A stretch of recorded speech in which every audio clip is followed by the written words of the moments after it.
Hello, today we are going to see about the Unit 4 Optical Receiver Measurement and Coupling. Optical receiver operation. So here we are going to see about the digital signal transmission. So typical digital fiber transmission link is shown in the figure, and the transmitted signal is two-level binary data stream which will consisting either of 0 or 1 in a bit period TB. So the design of an optical receiver is much more complicated than that of the optical transmitter, because the receiver must first detect the weak signals, distorted signals, and then make decision on what type of data was sent based on an amplified version of this distorted signal. So the simplest technique for sending the binary data is amplitude shift keying, wherein a voltage level is switched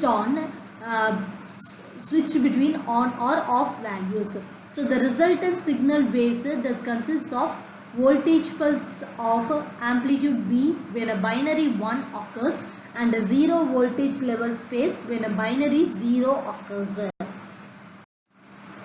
Here the digital signal transmission.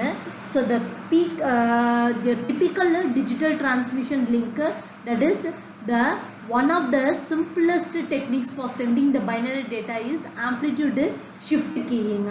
So the optical transmitter will convert the electrical signal into an optical signal. So an electrical current I of t can be used to modulate an optical source, either an LED or a laser diode, to produce an optical output power P of t. So the optical signal equivalent for one is the optical pulse power of duration TB, whereas 0 is the absence of light. So the optical pulse will get attenuated and it propagates in the fiber. So this will noise output is then reduced to desired level by the band limiting filter, and the signal is then amplified to the signal data level. Since most of the fiber optic systems uses two-level binary digital signal. Here an electric current I of t can be used to modulate directly an optical source to produce the optical output power P of t. So the optical signal that will get coupled from the light source to fiber, and it will becomes attenuated and distorted as it propagates along the fiber waveguide.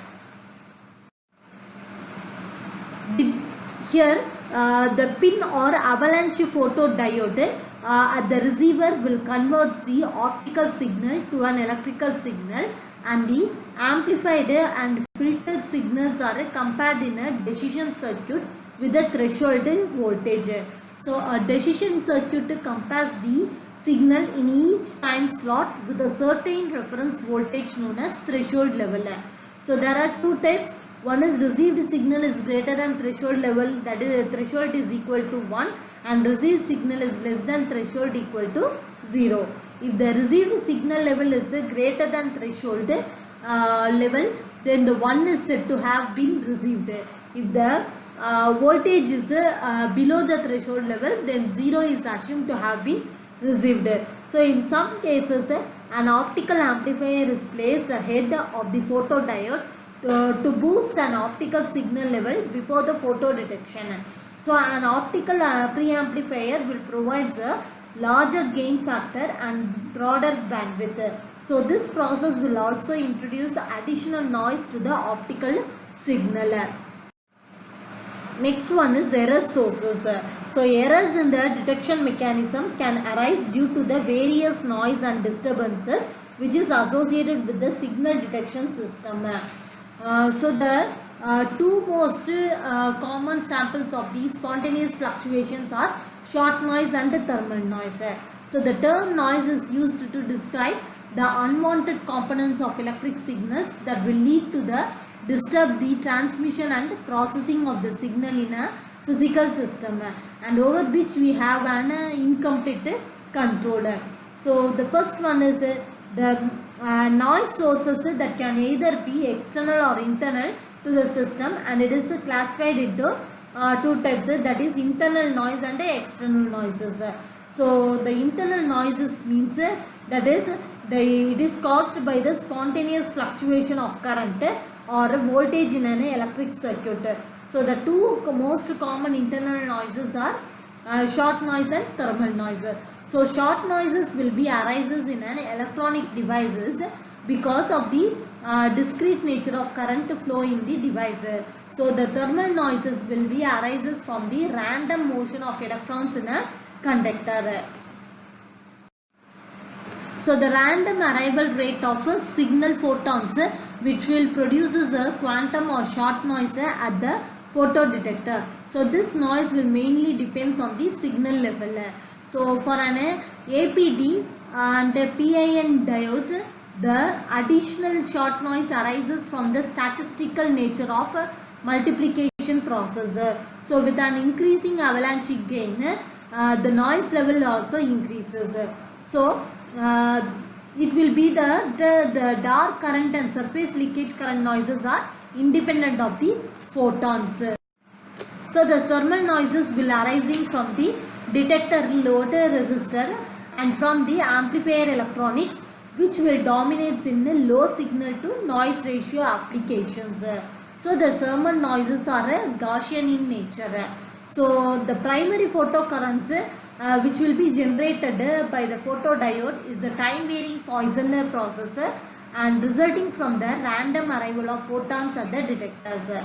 So if the detector is illuminated by an optical signal P of t, then the average number of electron hole pairs generated in a time t is n bar is equal to eta divided by h mu integral 0 to tau P of t into dt, that is equal to eta E divided by h mu. Here eta is the detector quantum efficiency, h mu is the photon energy and E is the energy received in a time interval tau. So next one is the actual number of electron hole pairs, that is n, that are generated fluctuates from the average according to the Poisson distribution. That is PR of n is equal to n bar the whole power n e power minus n bar divided by n factorial, where PR of n is the probability that n electrons are emitted in an interval tau. So the random nature of the avalanche multiplication process which will give rise to a type of short noise. So the detector with the mean avalanche gain m and the ionization rate k, the exhaust noise factor f of m for the electron injection is f of m is equal to km plus 2 minus 1 by m into 1 minus k, or f of m is equal to m power x, that is 0 less than x less than 1.0.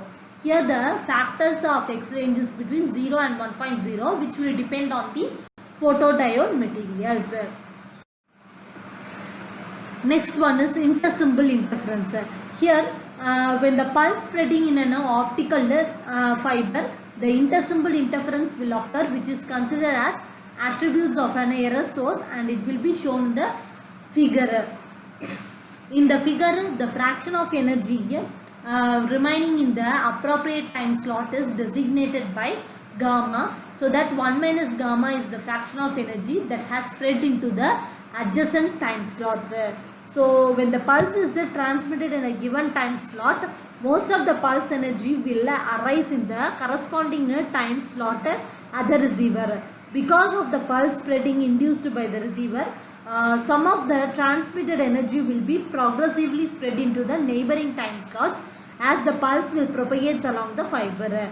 So this is called as the intersymbol interference. Next one is receiver configuration. So the schematic diagram of the typical optical receiver is that the three basic stages of the receivers are photodetector, amplifier and an equalizer. So the photodetector can be either of an APD with a mean gain of m or a pin of which m is equal to 1. So the photodiode has a quantum efficiency H and a capacitance CD. So the detector bias resistor has a resistance RB, which will generate the thermal noise current IB of T. So the photodetector can be has some quantum efficiency of eta and capacitor CD. So the detector bias resistor has a resistance RB, which will generate the thermal noise current IB of T. So the typical optical receiver has shown in the figure. Here the amplifier input impedance is represented by parallel combination of resistance RA and shunt capacitance CA. So the voltages are appearing across this impedance, which will causes the current to flow in an amplifier output. So this amplifying function is represented by voltage controlled current source, which is characterized by a transconductance GM. So here the amplifier noise sources. So there are two amplifier noise sources. The input noise current source IA of T, which will arises from the thermal noise of amplifier input resistance RA, whereas the noise voltage source, that is EA of T, which will represent the thermal noise of the amplifier channel. So the noise sources are assumed to be Gaussian in statistics, flat in the spectrum, which characterize white noise, and uncorrelated statistically independent. So the noise sources are completely described by their noise spectral densities SI and SE. So the next one is linear equalizer. So the equalizer is normally a linear frequency shaping filter that is used to mitigate the compensate the effects of signal distortion and ISI. So it will accept the combined frequency response of the transmitter, fiber and the receiver, and it will transform it into the signal response that is suitable for following signal processing.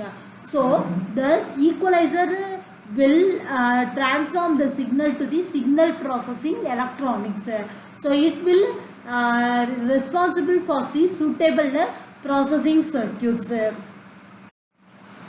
So the expression of our mean output current from photodiode is the binary digital pulse train incident on the photodetector, which can be described by P of T is equal to Sn, that is equal to minus infinity to plus infinity Bn Hp into T minus NTB. So here P of T is the received optical power, TB is the bit period, Bn is the amplitude parameter representing the nth message digit, and Hp of T is the received pulse shape. So for binary data, the parameter Bn can take on the two values B on and B off corresponding to the binary 1 and 0s respectively. So let the non-negative photodiode input pulse Hp of T is to be normalized to have a unit area. So it is expressed as integral minus infinity to infinity Hp of T into dt equal to 1.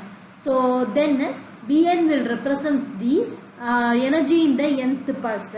So the mean output current from the photodiode at the time t, which will be resulting from the pulse gain given in the equation, is expressed as I of t is equal to hq eta q by eta av into mp of t, that is r naught m into summation Bn Hp into T minus NTB.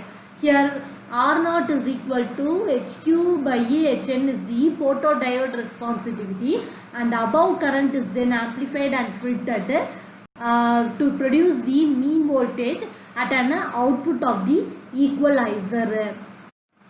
Thank you.